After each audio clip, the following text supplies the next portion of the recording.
नमस्कार मित्रांनो, स्वागत आहे आपल्या नवीन व्लॉगमध्ये. तर आपण आवरून निघालो कॉलेजकडे जाण्याकडे. कॉलेजकडे आपलं जरा काम होतं, त्यामुळं आम्ही निघालो कॉलेजमध्ये. कॉलेजमधलं काम होतं ते सगळं आवरलं. निघालो घरी जायला. सोनूला त्या घरी सोडलं. तर आपल्याला एडिटिंगला नेट पुरत नाही, त्यामुळं आपण घेतलेलं नवीन कार्ड. नंतर मी निघालो पवनच्या घरी. पवनचा भाऊ काय त्याला घरात घेत नव्हता लवकर. नंतर बघा पवनचा घेत.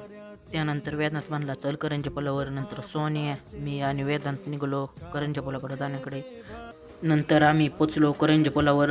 जिथं जायचं होतं तिथं काय काम झालं नाही. आम्ही दुसरीकडे गेलो. दुसरीकडे त्याचं काम झालं. काम झाल्यानंतर आपण निघालो लगेच घरी जाण्याकडे. घरी जायला निघालेलो तर पुढं होती पोलीस, त्यामुळे आम्ही रूट चेंज केला आमचा. त्यानंतर आम्ही घरी आलो. घरी आल्या पवन बघा येड्यागत करत वर उडी मारायचं बघत. पवनचे काही इडे चाळे चालूच होते. नंतर करण पण आला बघा बाहेर लगेच. त्यानंतर आपण पण घरी आलो. तर आजचा व्लॉग इथे संपत आहे. धन्यवाद.